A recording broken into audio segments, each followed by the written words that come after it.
Hello everyone, রান্নাঘর পেজে সকলকে স্বাগত জানাই। আজকে বানাবো আলু পটল দিয়ে সোয়াবিনের তরকারি। গরমকালে এই রেসিপিটি খেতে খুবই ভালো লাগে। প্রথমে একটা গামলার মধ্যে জল বসিয়ে দিয়েছি। জলটা একটু গরম হলে ছোটো বাটির 1 বাটি সোয়াবিন জলের মধ্যে দিয়ে দিলাম। এখন সোয়াবিনটাকে একটু বয়েল করে নেব। এদিকে গ্যাসের ফ্লেম অন করে কড়াই বসিয়ে দিয়েছি। সর্ষের তেল কড়াইয়ের মধ্যে দিয়ে দিলাম। তেল ভালোভাবে গরম হয়ে গেলে ছোট ছোট গোল গোল করে কেটে রাখা পটলগুলোকে তেলের মধ্যে দিয়ে লাল লাল করে ভেজে নেব। পটলগুলোকে তেলের মধ্যে একে একে দিয়ে দিলাম।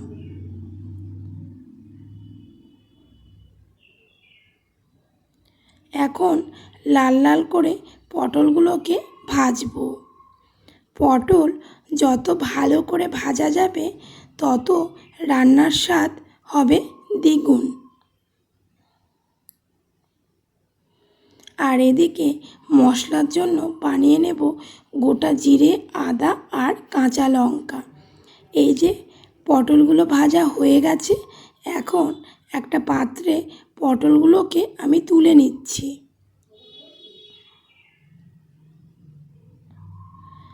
এখন কড়াইয়ে আরেকটু সর্ষের তেল দিয়ে দিলাম। এখন এর মধ্যে একে একে দিয়ে দেব গোটা জিরে ফোড়ন,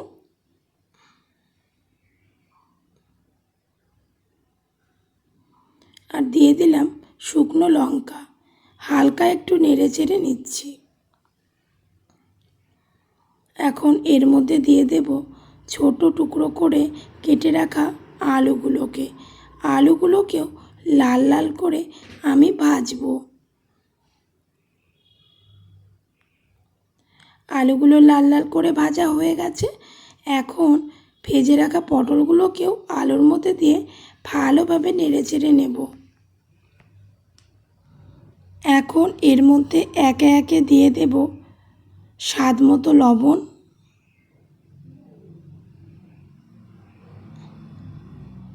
আর পরিমাণ মতো হলুদ গুঁড়ো।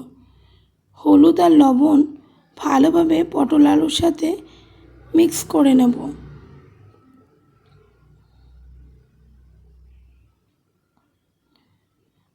ভালো করে লাল লাল করে ভাজা হয়ে গেছে। গ্যাসের ফ্লেম মিডিয়ামে রেখেছি। এখন জিরে, আদা, কাঁচা লঙ্কা বাটার পেস্ট দিয়ে দিচ্ছি। মশলাটা দিয়ে আলু পটলের সাথে ভালোভাবে কষিয়ে নেব।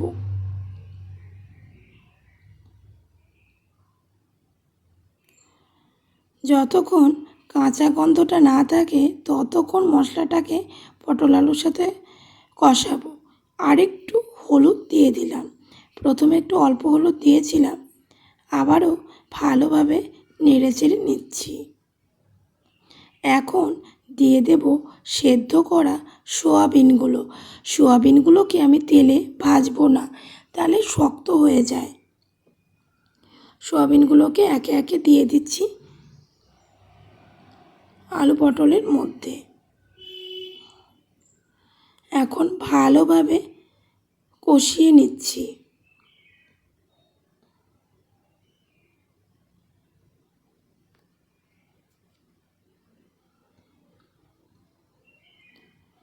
এখন এর মধ্যে দিয়ে দেব পরিমাণ মতো জল।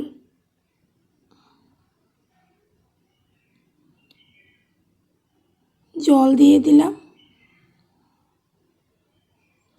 এখন একটা ঢাকনা দিয়ে ঢাকা দিয়ে দেব,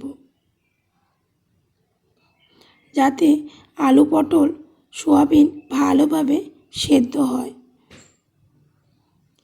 দেখুন বন্ধুরা, আলু পটল সোয়াবিন ফুটতে আরম্ভ করে দিয়েছে। একটা ঢাকনা দিয়ে এখন ঢাকা দিয়ে দিচ্ছি। ঢাকনা খুলে দেখে নিচ্ছি আলু পটল সোয়াবিন প্রায় পুরোপুরি সেদ্ধ হয়ে গেছে।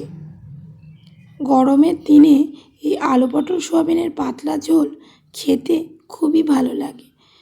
এখন দিয়ে দিলাম অল্প একটু কাশ্মীরি লঙ্কার গুঁড়ো। এতে তরকারির রঙটা খুবই ভালো আসে। ভালোভাবে নেড়ে চেড়ে দিচ্ছি।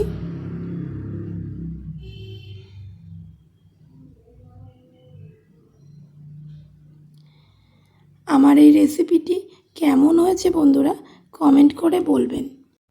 ভালো লাগলে পাশে থাকবেন, সাবস্ক্রাইব করবেন। ধন্যবাদ।